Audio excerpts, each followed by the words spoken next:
Bem, mais uma rodada do Brasileirão. E para quem acha que eu só falo aqui da parte comercial do futebol, parte de finanças, eu também gosto de falar de campo e bola, afinal de contas eu sou torcedor.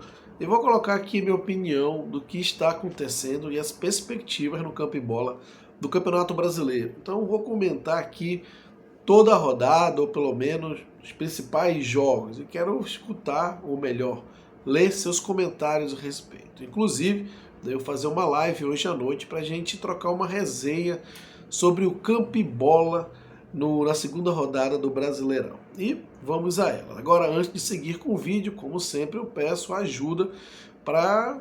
Se você está aqui no conteúdo, no vídeo, curtindo o canal e não é inscrito, está esperando o quê? Se inscreva, e ao se inscrever, não esqueça de ativar o sininho, claro, para que você receba as notificações dos próximos vídeos.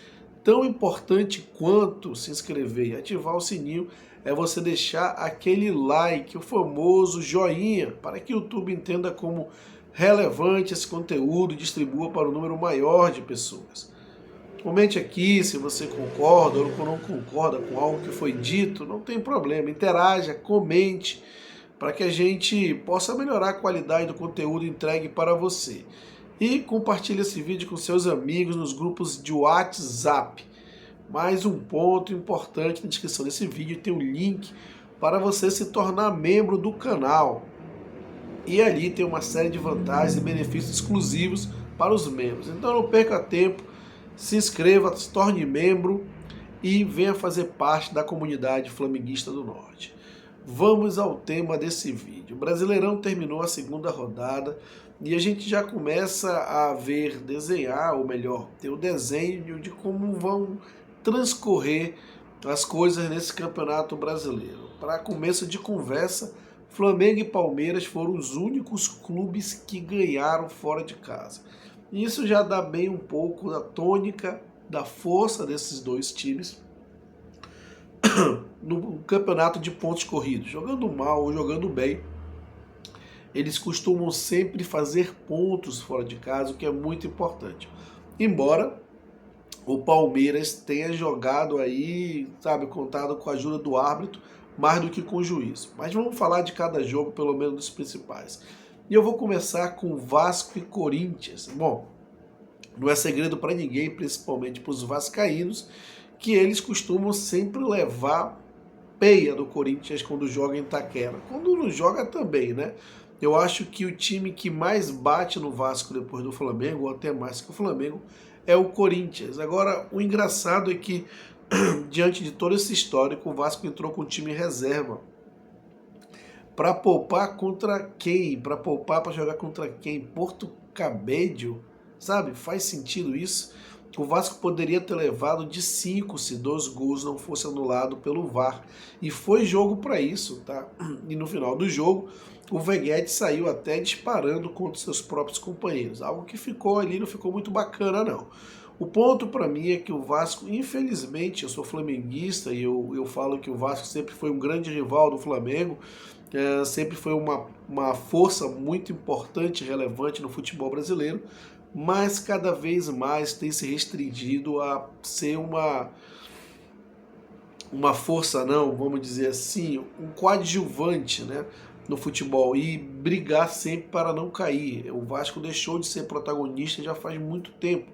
Hoje o Vasco disputa sempre a parte de baixo da tabela e, ao que parece, não vai ser muito diferente, não. Vai brigar ali para não cair. E olha, se conseguir se consolidar numa posição de 13º, 14º e sofrer menos risco e ter menos susto, já está de bom tamanho, porque do jeito que as coisas andam, o futuro não parece, a perspectiva não parece ser promissora para o clube vascaíno. Até porque o presidente lá, o Pedrinho, né, está sem perspectiva de ter algum investidor, alguma SAF, e sabe-se lá como eles vão conseguir conduzir o clube nesse ano sem ter esse investimento, aporte, enfim.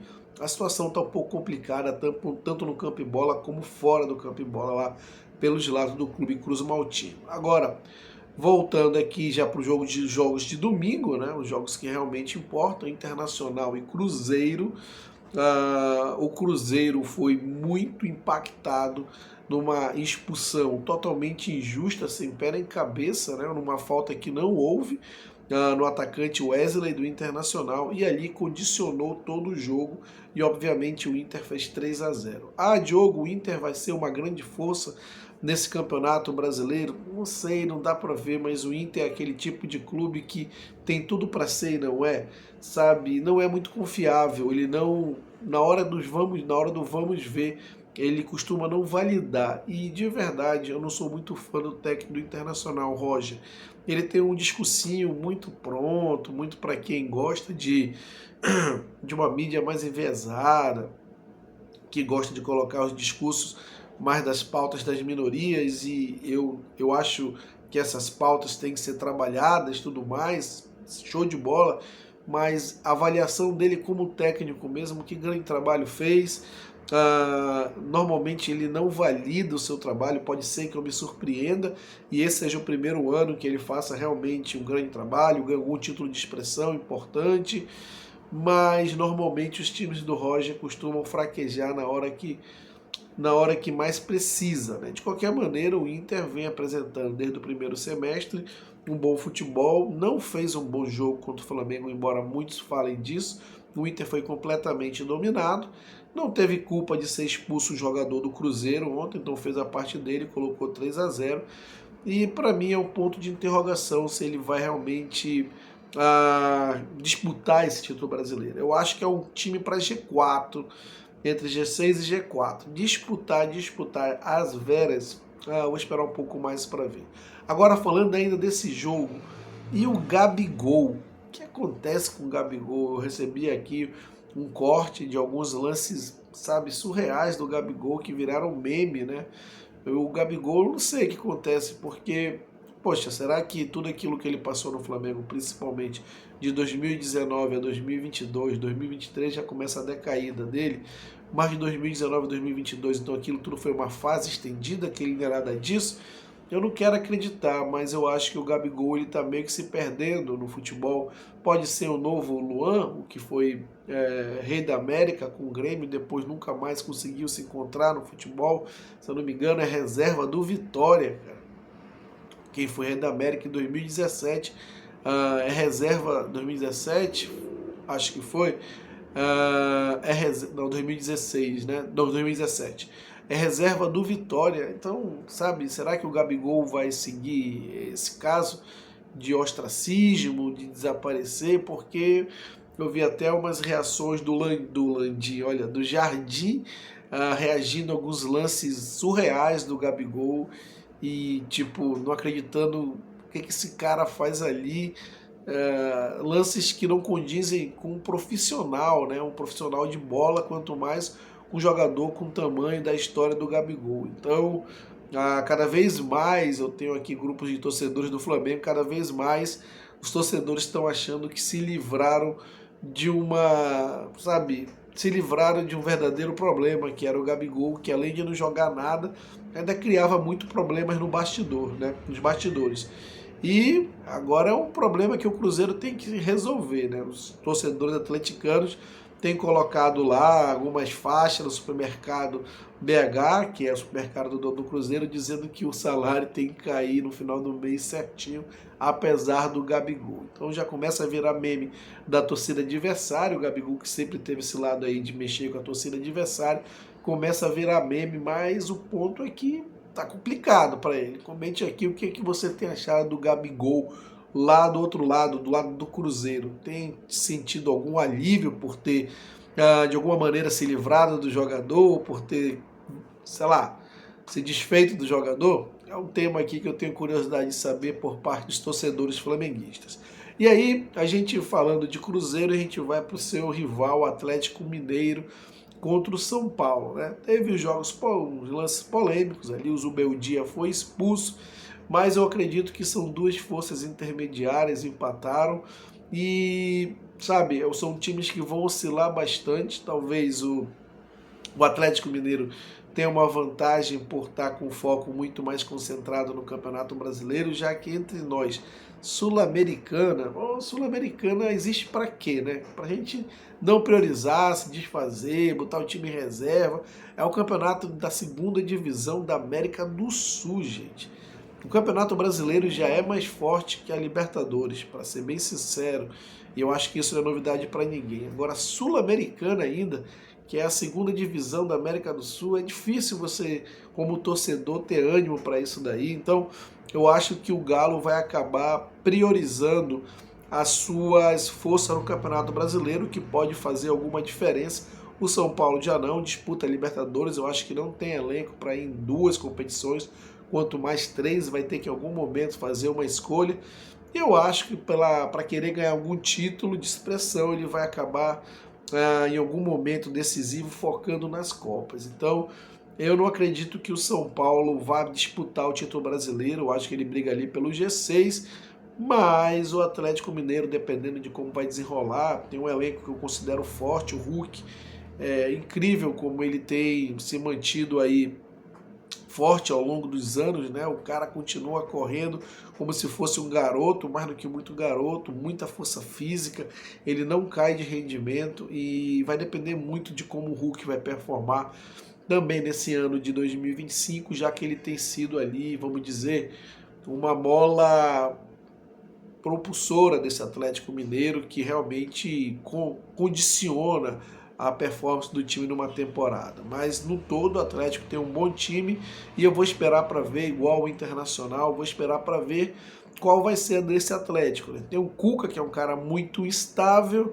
mas tem feito bons times quando nos últimos anos, né, fez o próprio Atlético Mineiro foi campeão em 2021, fez um bom trabalho, mas também depois daí não fez muita coisa mais não. Vamos ver como é que vai dar, se vai dar liga ou não. Eu acho que o Atlético é um desses casos que se der liga pode ser que incomode, mas vamos aguardar. E aí chegando para mim nos dois grandes favoritos, né, que é Palmeiras e Flamengo. Né? O Palmeiras, sendo muito sincero, é o tipo de jogo, eu vi o jogo contra o Sport atacando, batendo, marretando, o Palmeiras vai lá, faz o gol. Aí o Sport marreta, Palmeiras vai lá, o Sport vai lá e empata. Depois o Sport marretando, o Palmeiras não jogando absolutamente nada. E aí o Sport amarretando, o Palmeiras vai lá e faz o segundo gol num pênalti. Poxa, sabe, eu tentei tento defender a arbitragem, mas ali é um erro de quem, sabe, nunca jogou uma pelada. Da onde que tiram aquele pênalti? Ali é de alguém que nunca jogou uma pelada definitivamente. Não dá para tirar o pênalti dali, não houve absolutamente nada.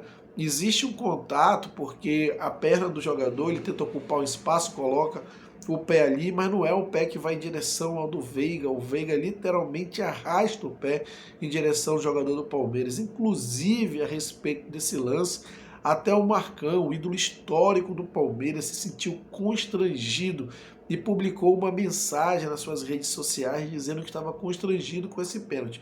Para você ter ideia do tamanho constrangimento que foi esse lance do Palmeiras. Né? Então, assim, algo para você, sabe, tentar olhar assim e ver se tem alguma explicação. Muita gente aqui no grupo que eu participo estava dizendo, Diogo, isso é roubo, o Palmeiras, já está com as cartas marcadas, já está comprado. Olha, eu não vou por aí até que tenha alguma evidência nesse sentido, tá, gente? Eu acho que é realmente uma ruindade da arbitragem, né? Algo realmente, sabe, que tem que ser trabalhado, mas que é algo que eu entendo que levante suspeitas, porque as pessoas no futebol já estão meia ressabiadas com tudo que envolve o futebol.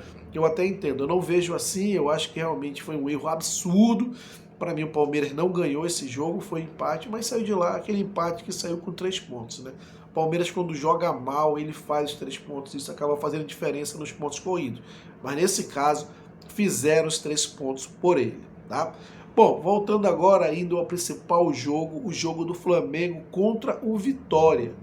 E aí, o Flamengo, na minha opinião, em termos de construção, ele jogou muito bem, ele empenhou muito bem. Ele teve ali pelo menos umas 4 oportunidades que eu contei no primeiro tempo.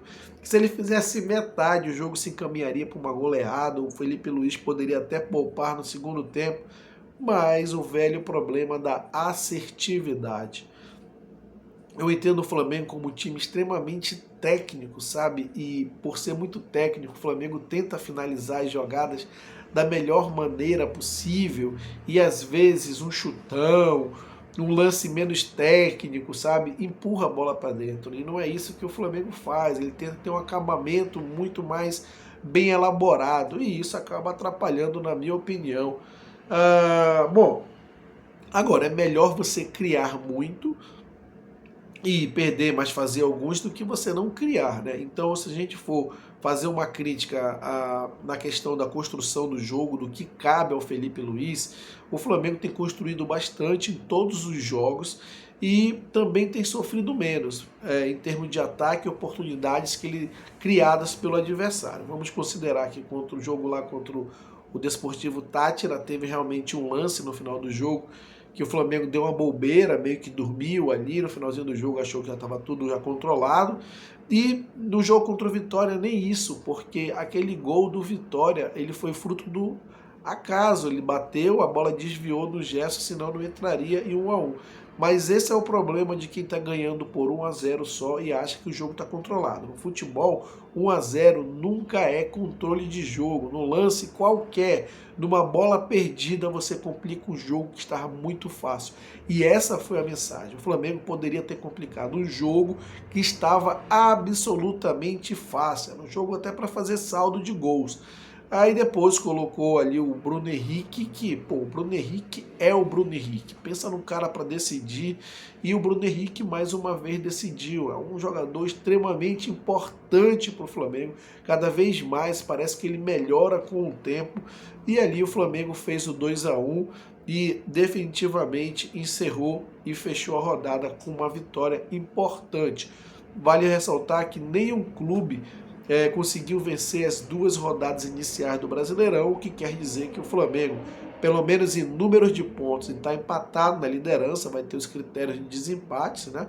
Mas em número de pontos está empatado na liderança e junto com o Palmeiras, obviamente, e para mim são as 2 principais forças. O Flamengo é um time mais construtivo, um time muito melhor tecnicamente, e o Palmeiras é aquele time chato, sabe? Aquele time chato que joga feio, joga ruim, mas ele vai lá, faz um golzinho, ele insiste muito em não perder pontos, esse é o termo, né?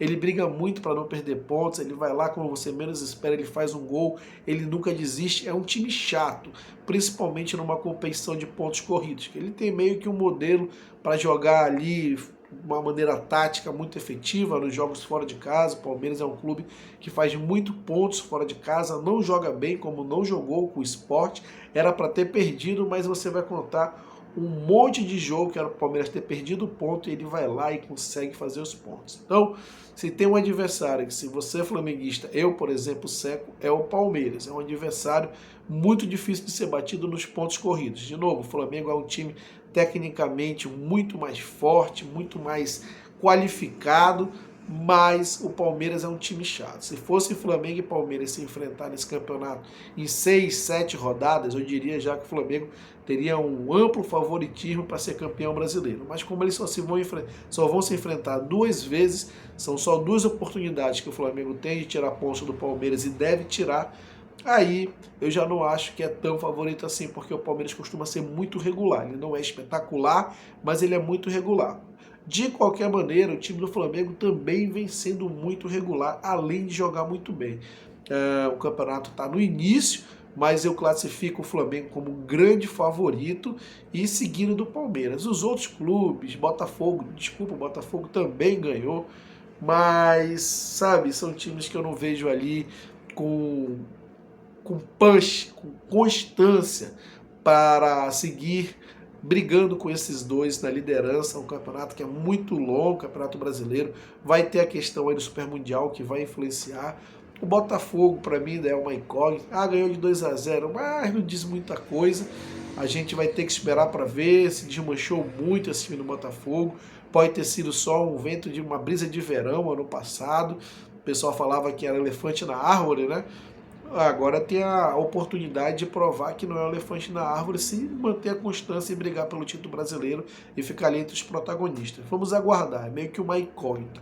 De certeza mesmo é que Flamengo e Palmeiras vão brigar muito forte por esse brasileiro. Mas eu quero saber a sua opinião, portanto, deixa aqui seus comentários, não esqueça de se inscrever no canal, obviamente, aquele like, o famoso joinha para ajudar no crescimento do canal. Compartilhe esse vídeo com seus amigos e aquele abraço.